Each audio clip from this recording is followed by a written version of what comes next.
Hello po sa ating lahat mga kaibigan kapatid. Narito po tayo muli para sa pagbabasa sa Biblia.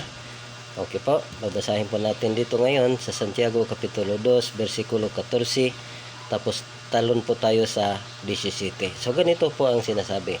Mga kapatid, ano ang pakinabang kung sasabihin ng isang tao na siya ay may pananampalataya, ngunit hindi naman ito pinapatunayan sa gawa?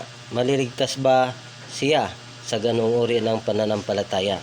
So, 17, gayon din naman, patay ang pananampalatayang walang kalakip na gawa. So ganito, according dito, mga kapatid kaibigan, according dito sa Santiago 2, kailangan ang isang mananampalataya makikita ang kanyang mabubuting gawa.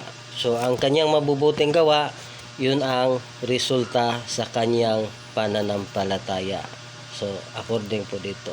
So God bless po sa ating lahat at tayo po ay manalangin. O Diyos na makapangyarihan sa lahat, marami pong salamat sa iyo Ama sa umagang ito. Salamat po o Diyos sa iyong mga salita Panginoon na aming nababasa.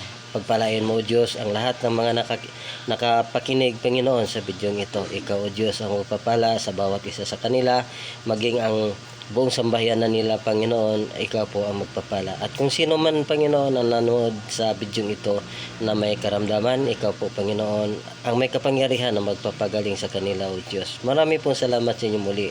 Sa iyo po ang pinakamanta sa kapurihan ng lahat ng karangalan. Ito po ang aming mga panalangin sa pangalan ni Jesus. Amen. Hello po, God bless po sa ating lahat mga kaibigan kapatid. Subscribe po tayo and share. Salamat.